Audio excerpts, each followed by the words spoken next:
Erev Shabbat Shalom. Continuing with the Halachot of Halakha Shabbat, continuing with the Halacha of a blind woman. What does a blind woman do when it comes to lighting Shabbat candles? So the Halacha is actually, there's a machloket on this. For the Sfaradim, for us to follow Shulchan Aruch and Rav Ovadia, he explains that a blind woman may light the Shabbat candles even with the beracha. Why? Because her family can still derive pleasure from the lights, and even she will have hana. She will also have pleasure by there being light in the room for her family to guide her and help her get around in the house. So the halacha, even a blind woman may light the candles with a beracha. Now the question comes up: what if she has a husband who can see? So some would argue that ideally in that scenario the husband should make the beracha and light. But Rav Ovadia writes that if the husband wants to let his wife do it to give her that joy and that pleasure, that's her mitzvah, he can do it and let her make the bracha, even though he can see, and from the letter of the law, he should do it. So the halacha, a blind woman, she can make the bracha on her own, and even if she's married to someone who can see, the husband has the right to defer this mitzvah to her, and she can still light the Shabbat candles with the bracha as well, even though her husband can see. The next halacha is also very important. Where is the place that we have to light the Shabbat candles? Where's the primary spot that we place them when making the beracha?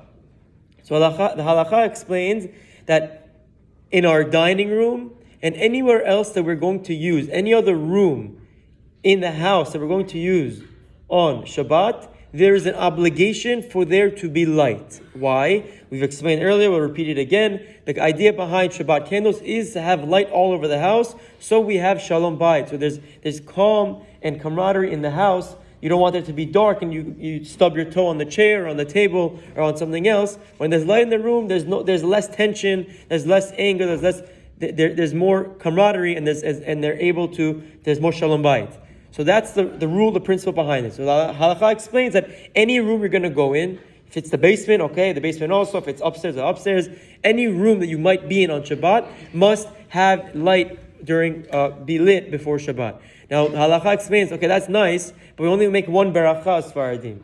So now, where's the primary place for me to make the beracha and then light, or the wife to make the beracha and then light? So halacha explains that the most important place where we make the beracha is where we're going to eat our meals. The dining room, if you want to call it, or the location where you're going to have the meals, you can see the light from that area, that's the ideal place to make the beracha before lighting your candles. Now the halacha also extends to explain that just because there's an obligation for there to be light in every other room, doesn't mean we now make many berachot. So let's say I want to light in the dining room, then go in the kitchen, and then also upstairs and downstairs. She makes one beracha and covers the whole house, not multiple berachot in each area that she wants to light. And also, now that we have electricity, she can light with her normal candles in that designated area, and then just go and turn on the lights everywhere else in the house, and that's the same idea, even better, because the lights that we have probably illuminate the room even better. So that's halacha in terms of where to light